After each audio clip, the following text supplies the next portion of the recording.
दोस्तों, लंबे समय से ऐसा लग रहा है कि जैसे बंगाल की खाड़ी और अरब सागर दोनों में प्रतिद्वंद्विता छिड़ी हुई है और लगातार बनी हुई है। और वही यही परिदृश्य अभी भी नजर आ रहा है, क्योंकि एक लो प्रेशर एरिया जो यहाँ पर उत्तर पूर्वी अरब सागर के ऊपर बना हुआ है डिप्रेशन से कमजोर होने के बाद, और फिर से यहाँ से जो साइक्लोन उठा था कमजोर होकर अब बांग्लादेश पर सर्कुलेशन के रूप में है, यहाँ से उठने के बाद इस तरह से घूम के यहाँ पर पहुंचा है। लेकिन एक नया कम दबाव का क्षेत्र म्यांमार के तटों के करीब डेवलप हो चुका है। हालांकि इस सिस्टम का प्रभाव भारत के मुख्य भूभाग पर प्रत्यक्ष तौर पर बहुत ज्यादा नहीं दिखाई पड़ेगा। चाहे मध्य भारत हो या पूर्वी घाट हो या पूर्वी और पूर्वोत्तर भारत के क्षेत्र हो, बहुत ज्यादा प्रभाव नहीं रहेगा।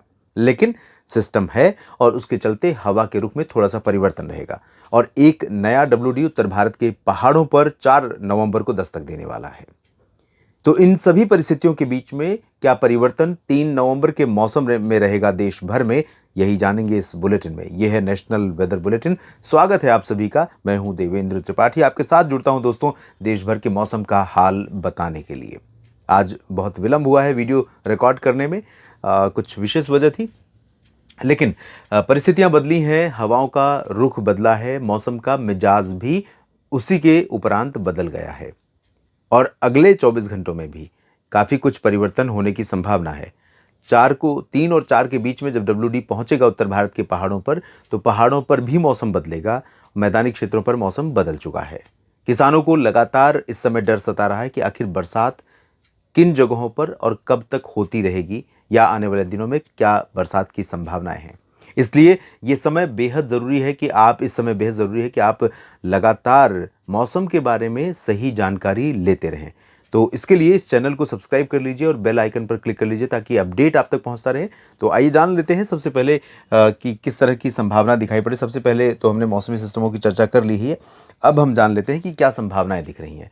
दोस्तों, ये जो लो प्रेशर एरिया गुजरात की तरफ आगे मूव कर रहा है, अगले 24 घंटों में यानी 3 नवंबर के दौरान ये कमजोर हो जाएगा। लेकिन इसके बावजूद इसका प्रभाव गुजरात के कई जिलों पर और राजस्थान, मध्य प्रदेश, महाराष्ट्र के कई जिलों पर रहने की संभावना है। गुजरात में संभावना है कि पाटन, मेहसाना, साबरकांठा, बनासकांठा से लेकर अरवली, महिसागर, मोडासा, अहमदाबाद, वडोदरा, गांधीनगर, सूरत, वलसाड़, नवसारी, डांग, तापी, भरूच, इन तमाम जगहों पर इसका प्रभाव दिखाई पड़ सकता है।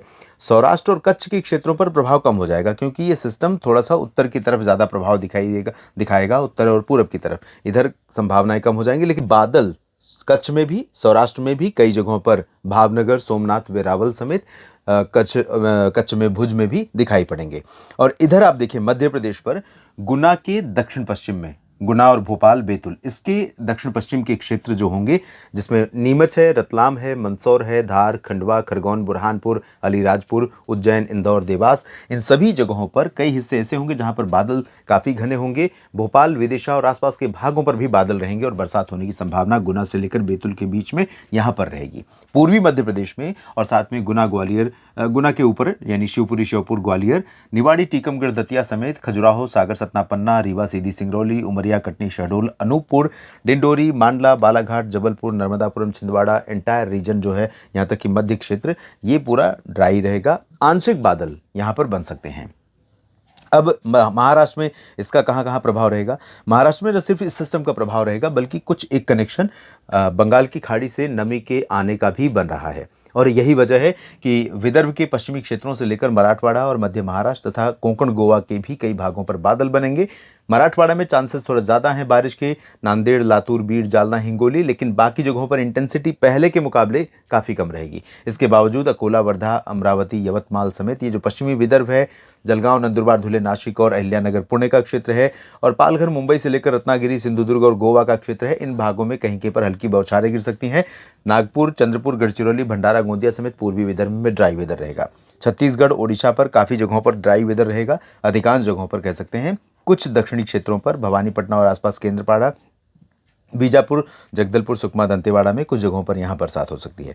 दक्षिण में आंध्र प्रदेश के तटों पर, चाहे वो दक्षिण की बात करें या उत्तर की, यानी विशाखापट्टनम, कलिंगापट्टनम से लेकर बापतला और नेल्लोर, इन सभी जगहों पर हल्की से मध्यम बौछारें गिर सकती हैं। थोड़ी बौछारें रायलसीमा रीजन में भी संभावित हैं। तेलंगाना में कई जगहों पर बारिश हो सकती है। तमिलनाडु पर भी आंतरिक क्षेत्रों पर नॉर्थ ईस्ट मानसून की एक्टिविटी, सक्रियता थोड़ी सी बढ़ रही है। आप देख सकते हैं कोयंबटूर, सेलम, तिरुचिरापल्ली, मदुरई और आसपास के जो जितने भी ज़िले हैं, आंतरिक हिस्से हैं, यहाँ पर कई जगहों पर काफ़ी घने बादल दिखाई पड़ेंगे और कहीं-कहीं पर लाइट रेन हो सकती है। केरल में थोड़ी बहुत बरसात होगी। कर्नाटक की बात जहाँ तक है, तो कर्नाटक के उत्तरी आंतरिक रीजन में आप देखें, जो ये कनेक्शन या जो मॉइस्चर का फ्लो इधर बढ़ रहा है मध्य और दक्षिण भारत के कुछ राज्यों की तरफ, इसी के चलते गुलबर्गा, रायचूर समेत जो पूर्वी उत्तरी आंतरिक कर्नाटक का रीजन है, यहाँ पर थोड़ी बहुत बौछारें गिर सकती हैं। बाकी जगहों पर गडग हो या बेल्लारी, चित्रदुर्गा, हसन, बेंगलुरु, मैसूरू और मंगलुरु यानी कोस्टल रीजन और दक्षिणी और उत्तरी आंतरिक इलाकों में कई अधिकांश जगहों पर ड्राई वेदर रहेगा। केरल और रायलसीमा के भी अधिकांश भागों पर शुष्क मौसम, लक्षद्वीप में भी बारिश की संभावनाएं नहीं है। अब यहाँ बात करते हैं राजस्थान की। राजस्थान के ऊपर जैसलमेर, जोधपुर, अजमेर, जयपुर और भरतपुर, इसके नीचे ये जो लाइन आप देख रहे हैं, इसके नीचे कई जगहों पर बादल दिखाई पड़ेंगे। बादल हल्के से मध्यम होंगे और बारिश की जहाँ तक संभावना है वो बाड़मेर, जालौर, सिरोही, नागौर और जोधपुर, अजमेर, सवाई माधोपुर के नीचे के भागों पर अभी 3 नवंबर के दिन बारिश संभावित है। कोटा, सवाई माधोपुर, भीलवाड़ा, उदयपुर, डूंगरपुर, प्रतापगढ़, चित्तौड़गढ़, इन भागों में कुछ जगहों पर हल्की वर्षा हो सकती है। ऊपर के क्षेत्रों पर ज़्यादातर जगहों पर ड्राई वेदर रहेगा। लेकिन 4 और 5 नवंबर को राजस्थान के कुछ और ज़िले भी प्रभावित हो सकते हैं। डिपेंड करेगा WD की इंटेंसिटी और सिस्टम का आपस में मिलना और कनेक्शन। तो यहाँ पर अभी फ़िलहाल ड्राई वेदर है और उत्तर की हवाएं यहाँ पर चलेंगी। बाकी जगहों पर यानी जम्मू कश्मीर, हिमाचल, उत्तराखंड और गिलगित बाल्टिस्तान, मुजफ्फराबाद, लद्दाख में थोड़े बहुत बादल आ सकते हैं, लेकिन ज़्यादातर जगहों पर ड्राई वेदर रहेगा। और 3 की रात से या 4 की सुबह से यहाँ पर मौसम बदलेगा। पंजाब में, हरियाणा, चंडीगढ़, दिल्ली, राजस्थान के उत्तरी क्षेत्रों के साथ साथ उत्तर प्रदेश, पूरा का पूरा क्षेत्र ड्राई वेदर वाला होगा। उत्तर पश्चिमी दिशा की हवाएं लगातार, जैसे आज यानी 2 नवंबर को चली हैं, तो ये हवाएं थोड़ा सा बढ़ेंगी और इन्हीं हवाओं के प्रभाव से जिस तरह के मौसम की उम्मीद या इस समय आपको ज़रूरत है, वैसा मौसम आपको नज़र आएगा। पंजाब से लेकर के बिहार तक ये स्थिति होगी। मध्य प्रदेश में तमाम जगहों पर ये उत्तर की हवाएं पहुंचेंगी, जिनके कारण रात में भी आसमान साफ होगा। रात में आसमान साफ होने से एक नुकसान होगा कि जो धान की फसल या जो खरीफ फसलें काटी गई हैं, उनमें नमी और बढ़ जाएगी। जो बरसात की वजह से गीली हुई थी, उसमें नमी और बढ़ जाएगी, ओस ज़्यादा पड़ेगी। और दिन में आसमान साफ होने का फ़ायदा ये होगा कि धूप तेज़ होगी, जल्दी हवा चलेगी और धूप और ड्राई विंड्स के चलते फसल को सूखने में मदद मिलेगी। तो किसान साथियों को काफ़ी फ़ायदा होगा। अमृतसर से लेकर के वाराणसी तक इस पूरे रीजन में क्लियर और ड्राई वेदर रहेगा। इधर बिहार, झारखंड, पश्चिम बंगाल और सिक्किम, उपहिमालय पश्चिम बंगाल तथा असम के ज़्यादातर भागों पर आप देख सकते हैं शुष्क मौसम है। उत्तर पश्चिमी हवा प्रयागराज और पटना समेत, भागलपुर, गया और रांची समेत तमाम जगहों पर चलेगी। कोलकाता में भी इन उत्तर पश्चिमी हवाओं का प्रभाव थोड़ा बहुत दिखाई देगा। हालांकि थोड़ा बहुत बादल आपको यहाँ पर जमशेदपुर से लेकर के दुमका और गंगे पश्चिम बंगाल, उत्तरी ओडिशा समेत इन भागों में बादल दिखाई पड़ेंगे। कई जगहों पर मेघालय, नागालैंड, मणिपुर, मिजोरम, त्रिपुरा, अरुणाचल के कुछ भागों में और सिक्किम, उपहिमालय पश्चिम बंगाल के कुछ भागों में हो सकता है कि थोड़ी बहुत बौछारें गिर जाएं।